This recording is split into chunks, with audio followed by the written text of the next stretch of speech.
pagi Bapak Ibu Saudara yang terkasih, selamat beribadah. Oleh anugerah Tuhan, oleh kebaikan Tuhan, oleh kedahsyatan Tuhan yang memampukan kehidupan kita ada sampai detik ini, amin. Mari bersama-sama persiapkan hati kita untuk kita datang kepada Tuhan, membawa seluruh kehidupan kita, menaikkan pujian penyembahan kita kepada Tuhan. Mari bersama-sama teduhkan hati kita. Segala puji syukur kami naikkan ke hadirat-Mu ya Aba ya Bapa di dalam kerajaan surga, di dalam nama Tuhan Yesus Kristus. Kami mengucap syukur satu hari kembali Tuhan percayakan dalam kehidupan kami. Kami mengucap syukur untuk nafas kehidupan yang Tuhan masih berikan dalam kehidupan kami. Kami mengucap syukur untuk kekuatan yang Tuhan masih berikan. Sehingga pagi hari ini kami boleh Tuhan datang membawa seluruh kehidupan kami kepadamu Tuhan. Dengan segenap hati kami, dengan segenap jiwa kami, dengan segenap akal budi kami, dengan segenap kekuatan kami, kami mau menaikkan pujian bagi Engkau. Kami menaikkan penyembahan kami kepadamu Tuhan. Sebab Engkau yang layak. Di dalam nama Tuhan Yesus Kristus kami berdoa. Haleluya. Sungguh Engkau dahsyat Tuhan. Terima kasih Yesus. Haleluya.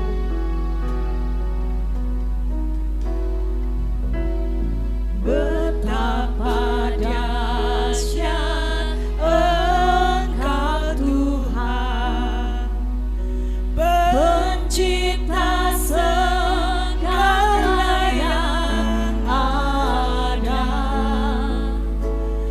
Dulu sekarang sampai selamanya. Hanya Engkau Tuhan. Hanya Engkau Tuhan. Tak terselami pikiranmu. Tak terselami pikiranmu. Tak terukur panjang setiamu. Dulu sekarang sampai selamanya. Ya Tuhan. Hanya Engkau Tuhan disembah.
setiap kehidupan kita.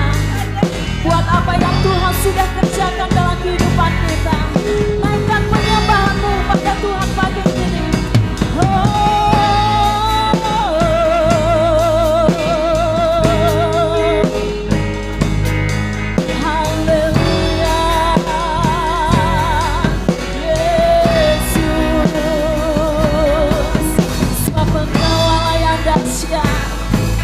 Sebab Engkau Allah yang luar biasa.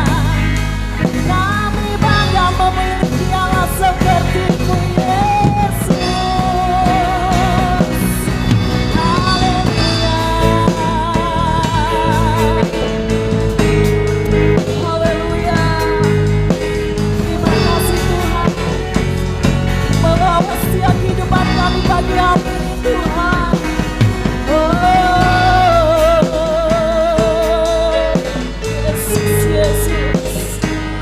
Sebab Engkau yang kami perlu pagi ini Tuhan. Sebab hanya Engkau yang kami rindu pagi ini. Haleluya, haleluya. Haleluya. Haleluya. Haleluya. Haleluya. Ku sembah Engkau Yesus, hanya Engkau ada di hidupku. Tiada yang lain, hanya Kau, hanya Engkau Tuhan selamanya. Kau tetap ada, amin. Walau dunia semua bergoncang, semua bergoyang, tak tergoyahkan Kau tetap ada. Saya undang kita semua bangkit berdiri. Ku sembah Kau Yesus.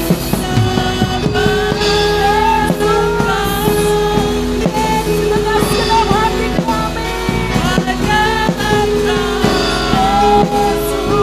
Yesus ada di tiada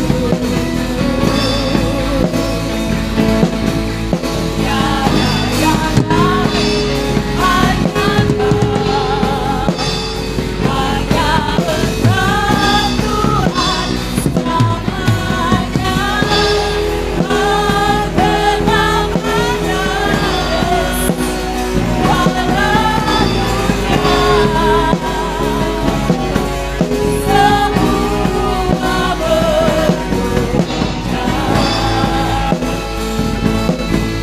tak tergoyahkan Kau tetap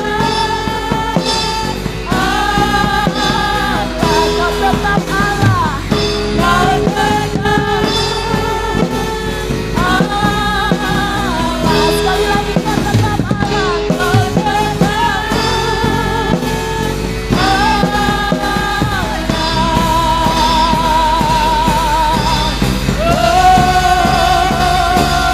Haleluya. Terima kasih Tuhan, sebab Engkau yang layak kami puji. Sebab kuasa-Mu saat ini ada di tengah-tengah. Kami siap memuji Engkau di dalam nama Tuhan Yesus. Haleluya. Amin. Seberapa banyak di antara kita tetap mengakui kuasa Tuhan bekerja dalam kehidupan kita sampai detik ini. Amin. Dahulu, sekarang, dan selama-lamanya. Tuhan Allah kita berkuasa.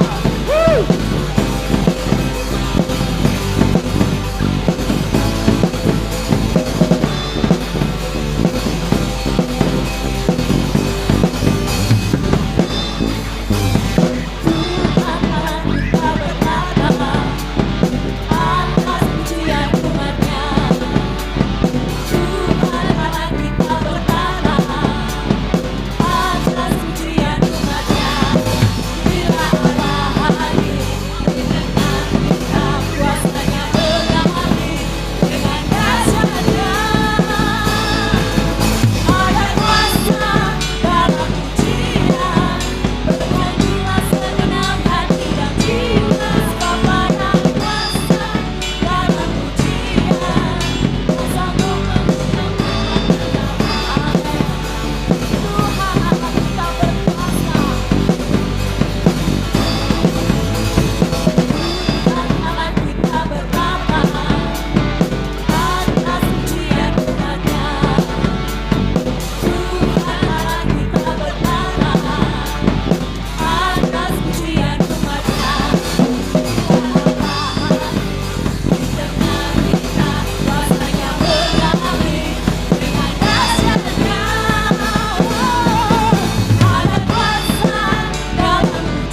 melanjutkan pujian yang kita sudah naikkan, sebab ada kuasa di dalam pujian. Amin. Sebelum kita akan mendengarkan firman Tuhan, bersama-sama kita akan menyaksikan tayangan video.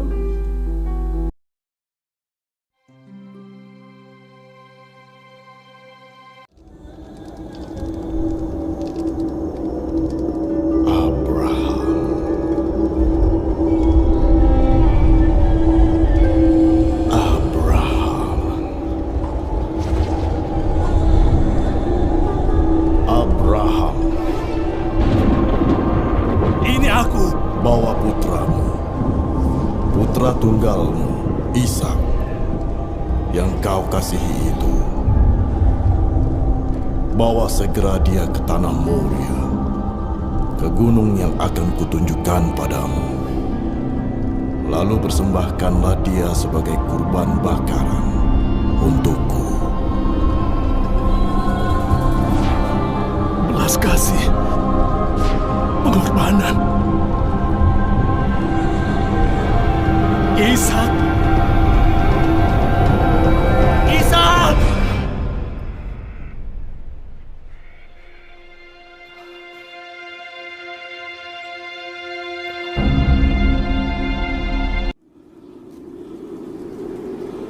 Ayah, Iya, putraku. api dan kayunya sudah ada. Tapi di mana anak domba yang akan dikorbankan?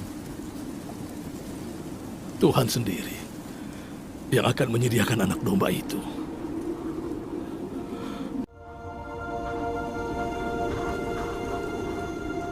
Ayah, sudah siap.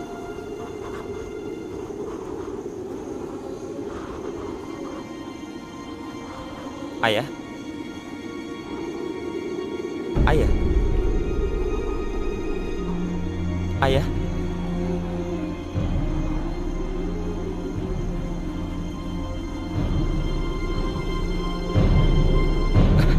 Apa yang ayah lakukan? Ayah, jangan!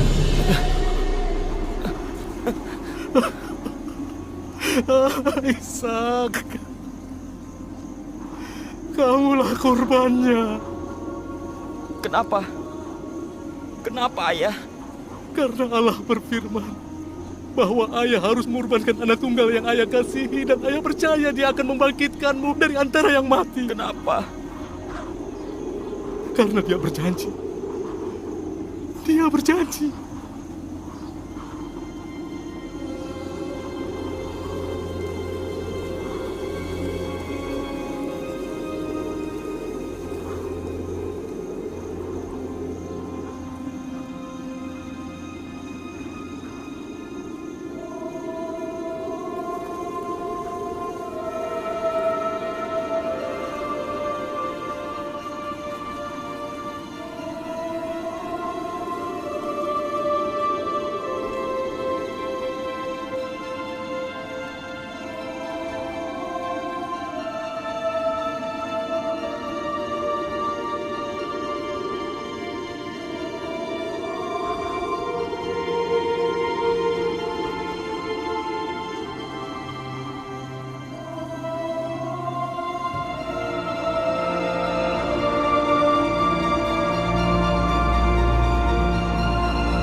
Allahku,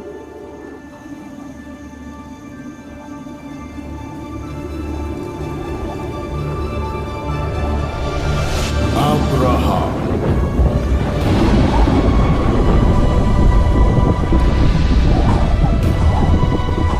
Abraham. Abraham. Ini aku. Jangan kau arahkan lagi tanganmu pada putramu. Jangan kau apa-apakan dia. Sekarang aku tahu bahwa kau takut pada Tuhan, karena tidak menolak untuk menyerahkan anakmu satu-satunya, kepadaku.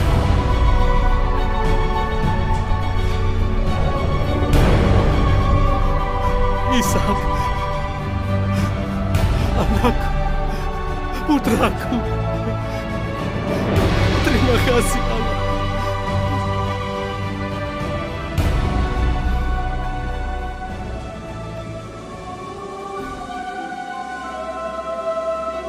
Terima kasih Tuhan. Terima kasih. Ayah, lihat.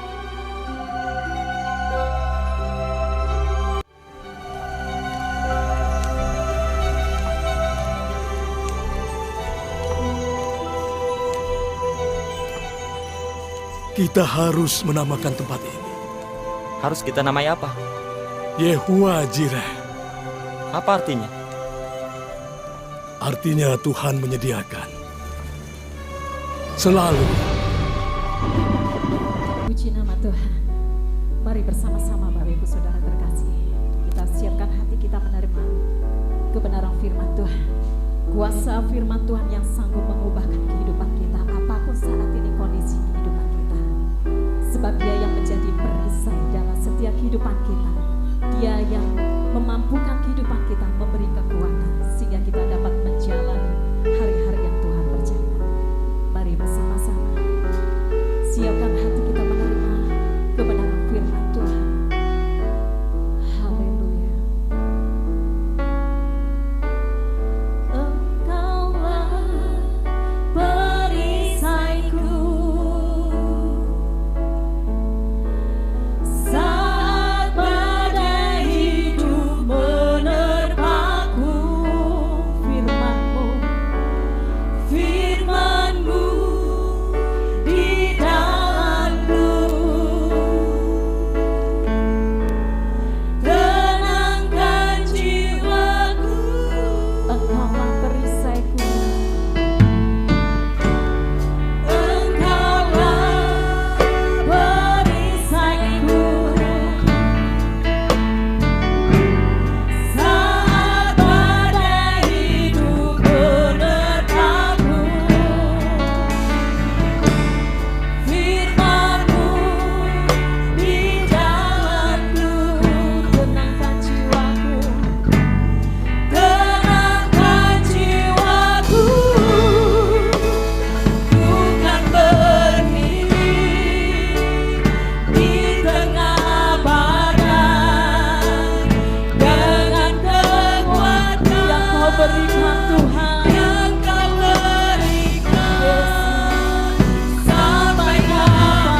kami kuat, karena Engkau menopang setiap kehidupan kami Tuhan.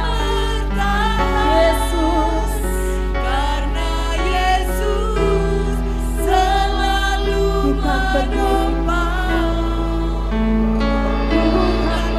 waktu selanjutnya kami serahkan kepada hamba-Nya.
Shalom Bapak Ibu. Wah kurang semangat nih. Shalom. Semua sehat? Puji Tuhan. Boleh saya tahu tangan-tangan yang selama seminggu ini diberkati oleh Tuhan? Ada yang seminggu ini doanya dijawab sama Tuhan? Boleh saya tahu? Wih, puji Tuhan ada. Tuhan kita hebat ya Bu. Dia selalu mengerti, dia selalu peduli. Tuhan kita luar biasa. Puji Tuhan, pagi hari ini kita menikmati hadirat Tuhan dalam pujian dan penyembahan. Saya percaya dan saya berharap kiranya kita membuka hati untuk firman Tuhan pagi hari ini, supaya firman itu akan menjadi rema yang bertumbuh dalam hidup kita, berguna bagi hidup kita. Kita sudah menonton satu cuplikan film baru saja, Bapak Ibu, itu mengantar kita kepada pemberitaan firman pagi hari ini. Mari kita langsung saja buka dalam Kejadian pasal 22. Walaupun udah nonton film, tetap kita akan lihat Alkitab kita ya. Kejadian 22, Bapak Ibu Saudara. Saya tidak akan ajak kita baca semuanya karena kita sudah lihat filmnya, tapi mari kita cermati 2 ayat dari Kejadian 22 ini. Di ayat 8 dan 14, Bapak Ibu Saudara, kita sama-sama mengerti bahwa Abraham adalah bapak orang beriman. Oleh karena ketaatannya tidak diragukan lagi apabila Tuhan memberikan dia sebuah gelar bapak orang beriman. Karena memang tidak mudah menanti kurang lebih 25 tahun untuk mendapatkan seorang anak hasil dari kandungan istrinya, dan ketika anak itu menuju dewasa, kurang lebih berusia 20 tahun Ishak tadi, Tuhan memintanya dari tangan Abraham. Padahal jika menanti sekian lamanya dibandingkan hidup bersama-samanya Abraham dengan Ishak, ini sungguh tidak sebanding. Tapi Tuhan harus menguji Abraham. Kalau kita pikir apakah Abraham ini kurang ujian kali ya? Masa Tuhan melihat Abraham ini, Tuhan panggil dia dari Ur, dan Abraham taat keluar dari tanah moyangnya. Itu sudah sesuatu yang dalam pikiran manusia saya itu konyol.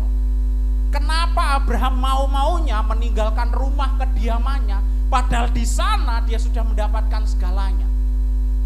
Mau-maunya repot. Tetapi Abraham mengikuti panggilan Allah ini, yang beberapa pakar mengatakan bahwa Abraham sendiri, dia tidak ngerti siapa yang memanggil dia. Dia nggak kenal siapa Allah yang memanggilnya. Tetapi Abraham taat. Berikutnya,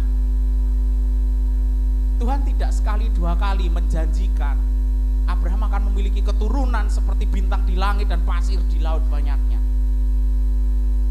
Tuhan terus memberikan harapan-harapan itu. Tidak enak ya diberi harapan yang tidak segera diwujudkan. Digantung itu rasanya tidak enak ya. Tidak dikasih keputusan itu rasanya tidak enak. Tapi Abraham dijanjiin Tuhan tidak sekali dua kali.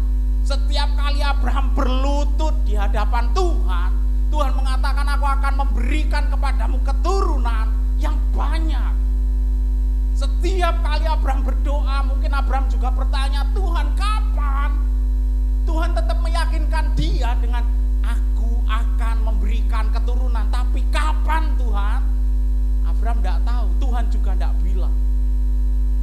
Sampai pada akhirnya 25 tahun kemudian, Sarah mengandung. 20 tahun kemudian kira-kira,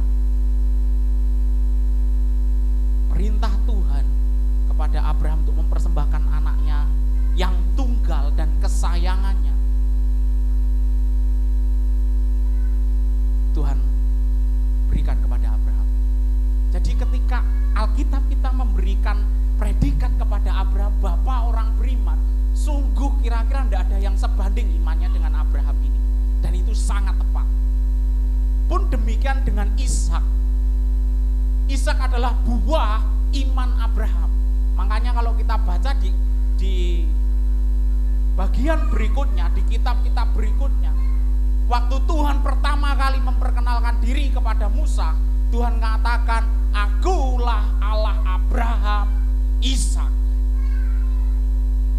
Jadi Ishak adalah buah dari iman Abraham, tidak terpungkiri.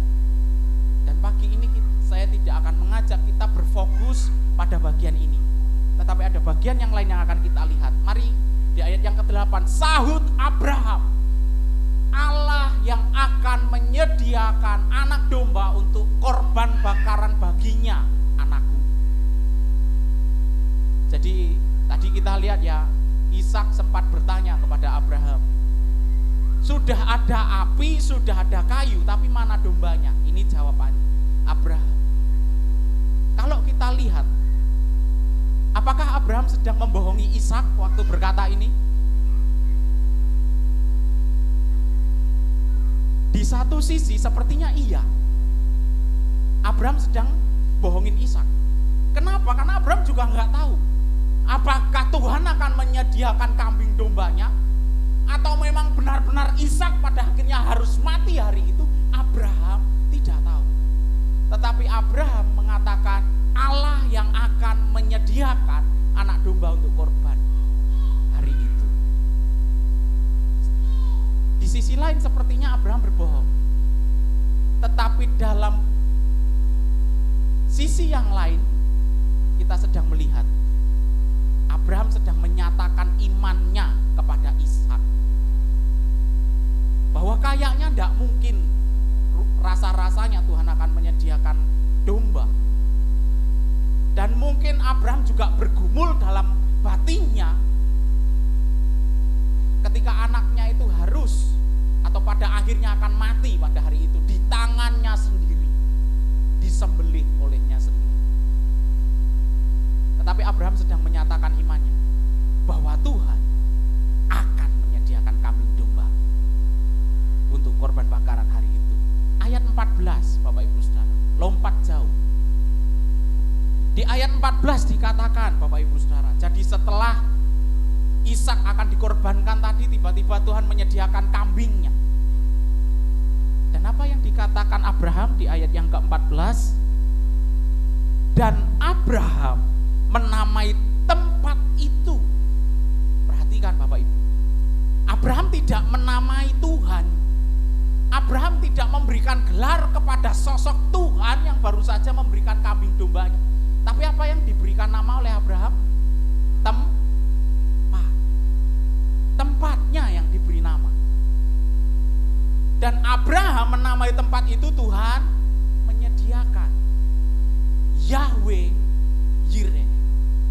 Tuhan menyediakan. Jadi Abraham gak memberi nama kepada sosok yang baru saja menolongnya ini dengan menyediakan korban berupa domba ini. Tapi Abraham memberikan nama tempat. Ini berbeda saudara-saudara, Bapak Ibu, dengan pasal 21 pada ayat yang ke-33. Kejadian 21 ayat 33 dikatakan begini. Lalu Abraham menanam sebatang pohon tamariska di Beersheba. Perhatikan di sana. Dan memanggil di sana nama Tuhan. Kalau bagian ini Abraham memberikan nama kepada Tuhan yang selama ini dia sembah.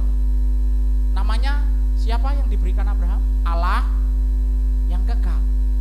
Jadi waktu Abraham menanam sebatang pohon tamariska di daerah Beersheba,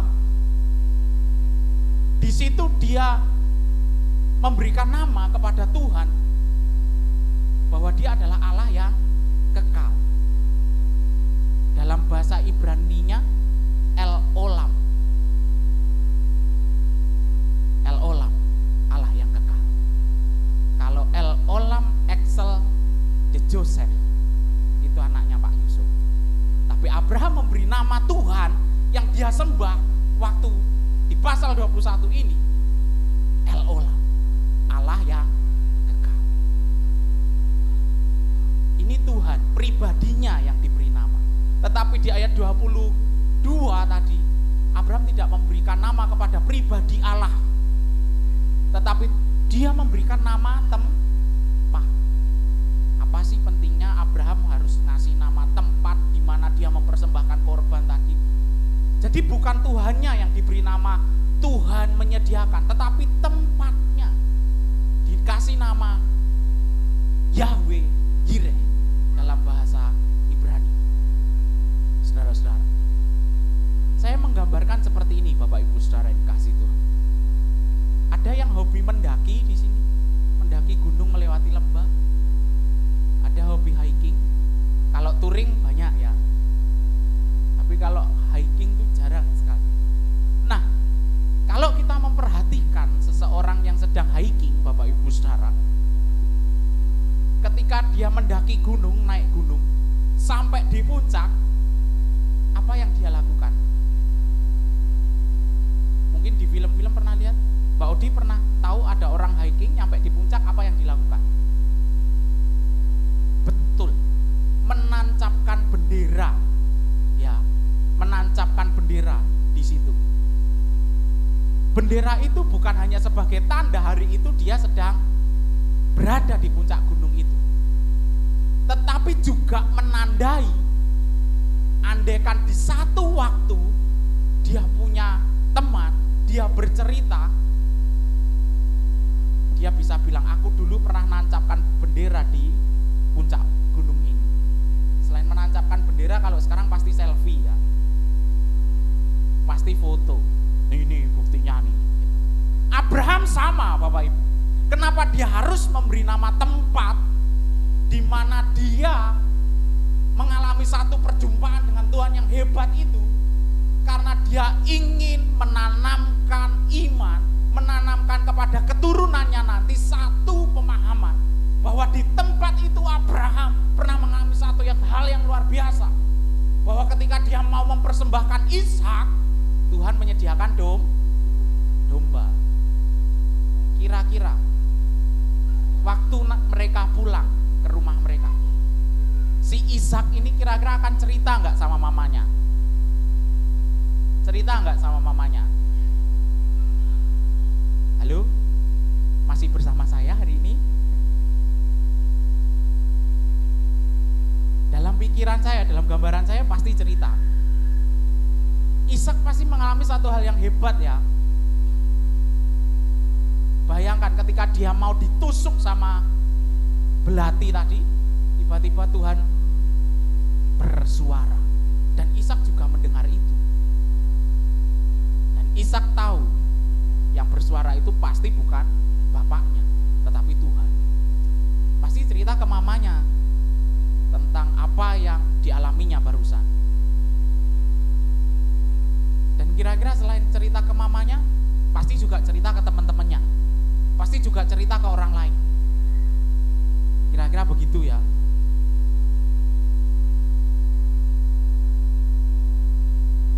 Boleh lihat kanan kiri dulu, memastikan semuanya masih bangun pagi hari ini. Nah, jadi Abraham memberi nama tempat itu dengan Yahweh Yireh, karena Abraham ingin memberitahu kepada semua orang bahwa ada peristiwa besar yang dialami oleh Abraham. Dan bukan hanya Abraham, Ishak tentu juga setuju dengan nama yang diberikan oleh Abraham di tempat itu, Yahweh Yireh. Dan dia pasti akan menceritakan kepada banyak orang, kepada keturunannya di kemudian hari, bahwa dia pernah mengalami hal yang sehebat itu, saudara-saudara. Lantas apa pentingnya kita belajar firman Tuhan tentang hal ini pagi ini, saudara-saudara? Yang pertama, ada 3 poin cuman. Tapi catatan saya panjang-panjang. Oke, ada 3 poin. Mengapa Abraham harus memberi nama tempat itu Yahweh Yireh? Karena yang pertama, Abraham sekali lagi sedang menancapkan benderanya, dan apabila satu kali dia mengalami pergumulan yang hebat, dia mengingat bahwa Tuhan pernah menolong dia di tempat itu. Saudara-saudara, ini jadi teladan yang penting buat kita. Ketika Bapak Ibu Saudara dan saya mengalami satu permasalahan hebat, ayo kita belajar dari Abraham ini. Bukankah Tuhan pernah menolong kita di masa yang lampau? Kalau Tuhan di masa lampau menolong kita, maka di masa sekarang pun Tuhan juga akan menolong kita. Maka ke depan pun dalam segala situasi yang mengkhawatirkan, Tuhan akan tetap menolong kita. Amin. Coba lihat sebelah kanan dan bilang amin gitu, biar bangun. Nah, puji Tuhan. Dan yang kedua, Bapak Ibu Saudara, Abraham memberi nama tempat itu Yahweh Yireh karena dia tahu tidak ada kemuliaan tanpa pengorbanan. Tidak ada kemuliaan tanpa pengorbanan. Kalau Abraham, jadi perjalanan dari rumahnya Abraham menuju ke tempat itu di mana dia akan mempersembahkan Ishak ini 3 hari 3 malam. Mungkin gak Abraham berubah pikiran? Wes gak usah lah balik wae. Mungkin gak Bapak Ibu? Ya mungkin kali ya. Mungkin saja berubah pikiran. Tetapi Abraham tidak lakukan itu. Abraham tetap berjalan mengikuti perintah Tuhan tanpa mengubah pikirannya sedikit pun. Walaupun saya percaya kalau Om Han ada di posisinya Abraham, bagaimana perasaannya Om Han? Bang ya Om Han ya. Walaupun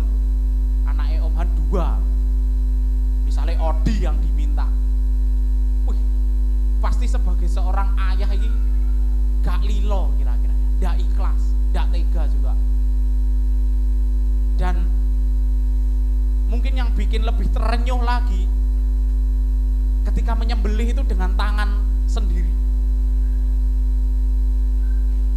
Pasti Pak Yudi sebagai seorang ayah juga bisa membayangkan bagaimana ketika Abraham tadi mengangkat belatinya, mau menusukkan di lehernya si Ishak tadi.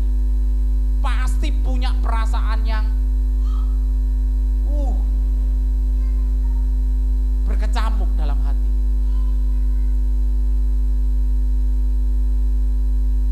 Orang kalau satu anaknya belum pulang aja Om Han bingung kok ya, nanyakan ke Bu Tuti. Ya minggu lalu Om Han cerita, waktu malam-malam gitu dia tanya, anakku apa wis lengkap woy? Lah ini anaknya loh mau diminta sama Tuhan, dipersembahkan, disembelih sendiri lagi. Ya pasti itu sangat berat Bapak Ibu Saudara. Tetapi Abraham tahu. Kenapa Abraham taat melakukan itu? Karena Abraham tahu bahwa tidak ada pengorbanan, tidak ada kemuliaan tanpa pengorbanan. Pengorbanan itu parameternya adalah rasa sakit dalam diri kita sendiri. Kalau kita belum merasakan sakit dalam diri kita sendiri, jangan bilang saya sudah berkorban.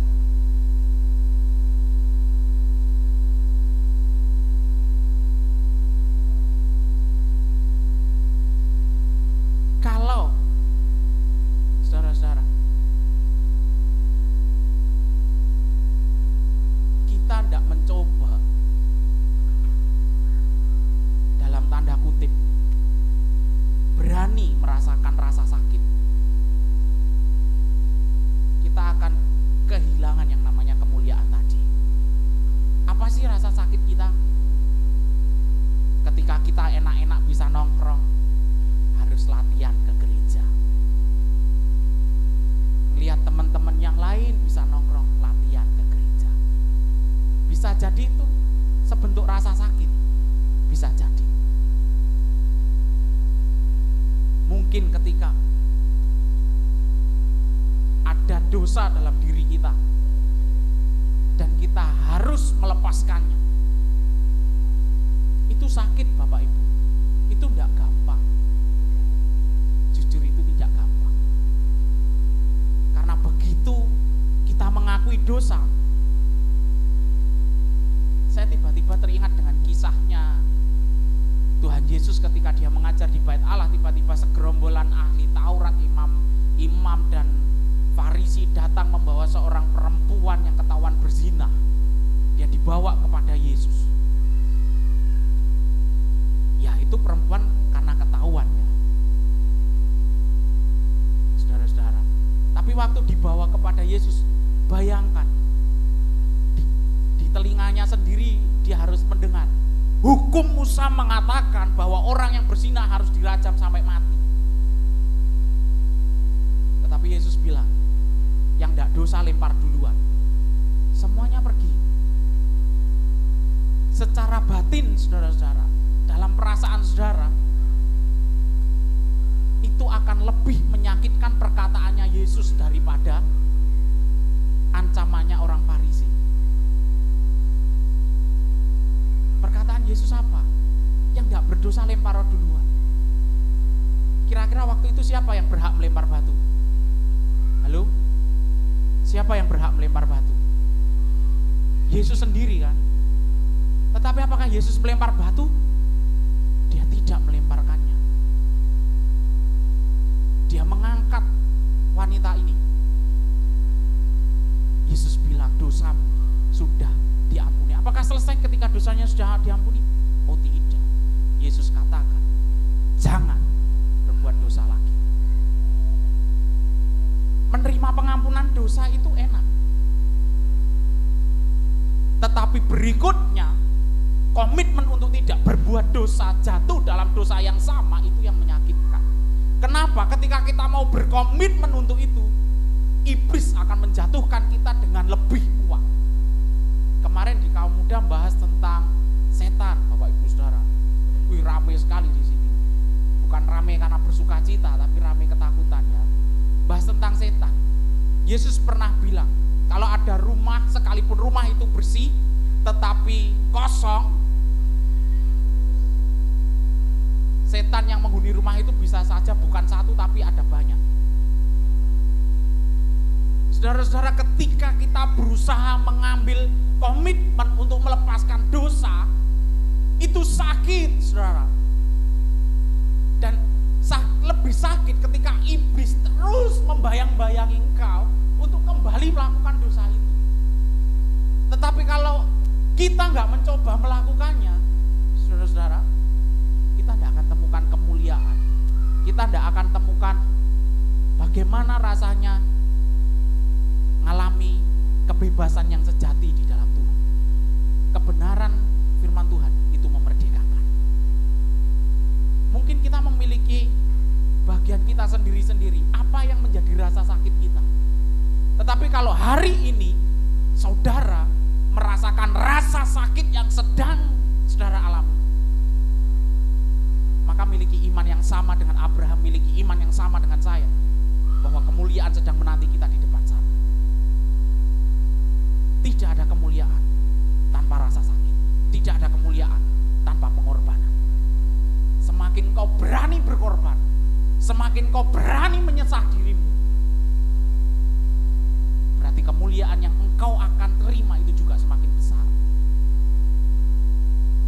Ketika orang lain memilih untuk curang dalam usahanya, kita tetap berusaha jujur.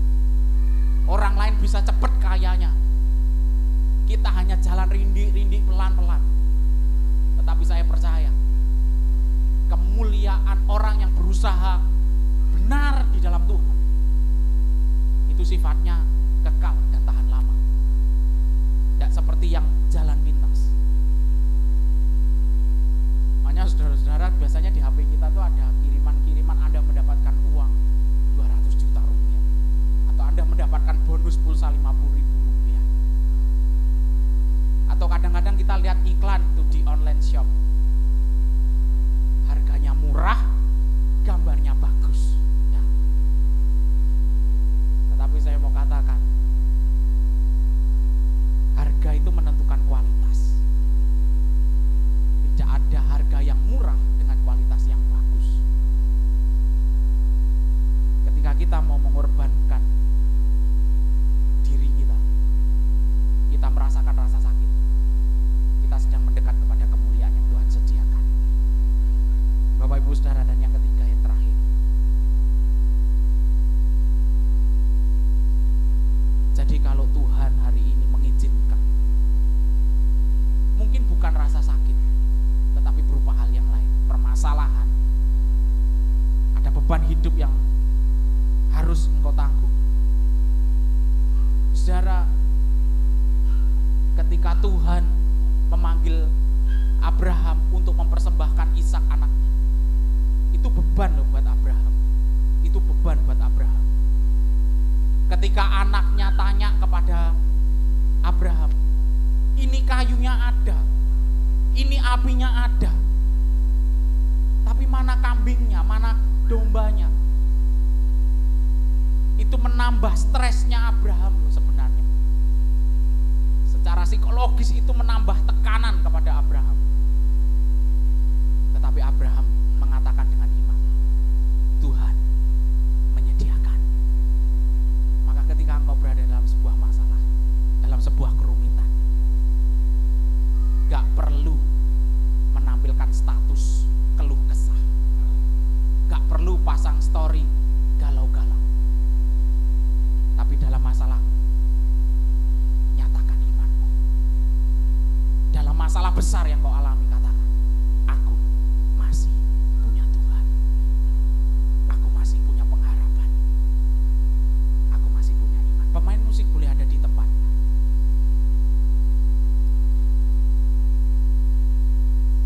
Tuhan yang kita sembah adalah Tuhan yang hebat, yang pertolongannya sungguh terbukti, tidak teringkari. Haleluya. Tuhan baik, Bapak Ibu Saudara.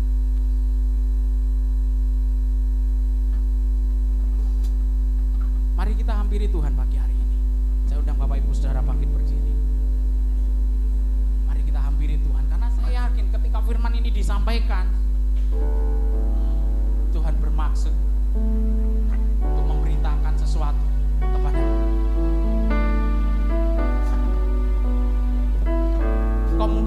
menghadapi beban yang berat, pergumulan yang berat hari-hari ini. Tidak perlu mengeluh, karena engkau masih punya Tuhan. Haleluya. Terima kasih Tuhan. Terima kasih Tuhan. Terima kasih Tuhan.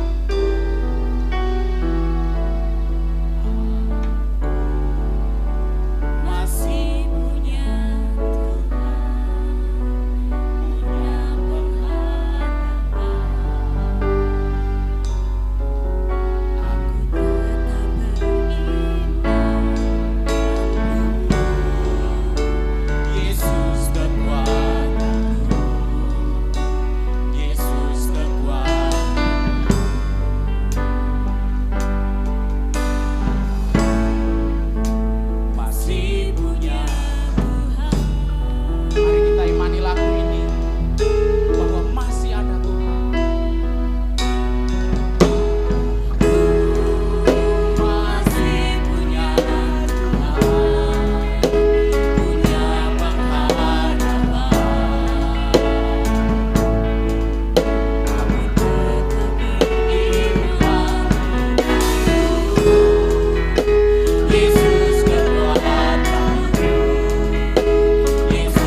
setiap tangan yang terangkat pagi hari ini, belas kasihan-Mu turun atas kami Tuhan. Belas kasihan-Mu turun atas kami pagi hari ini.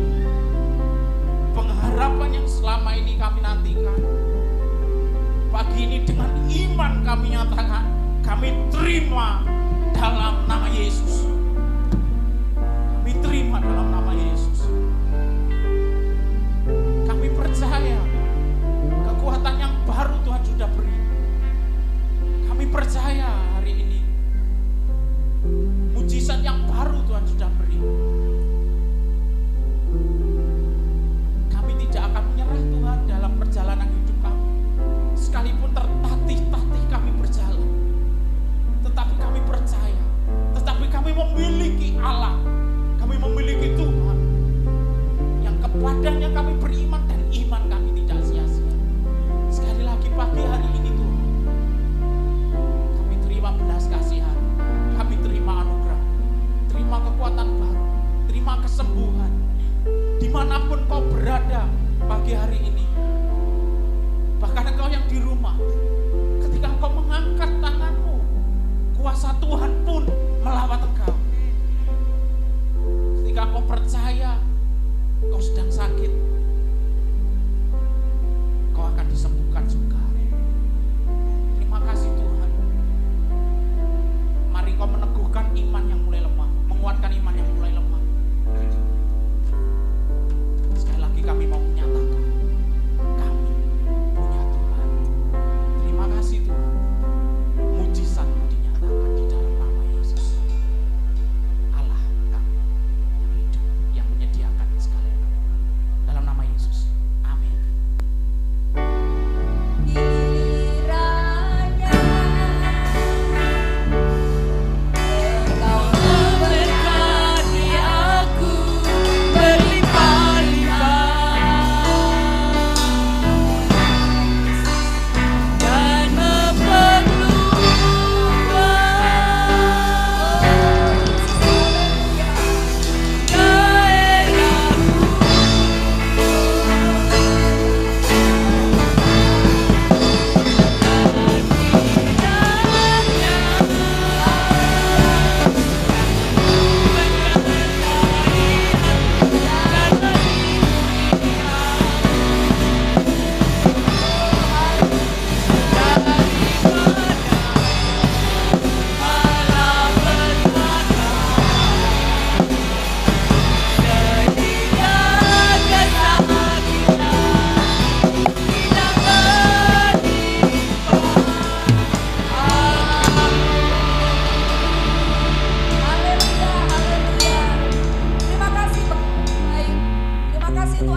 dan bahkan saat-saat kami mengalami kebimbangan, putus asa, gelap sekalipun, kami tahu Engkau ada bersama-sama dengan kami.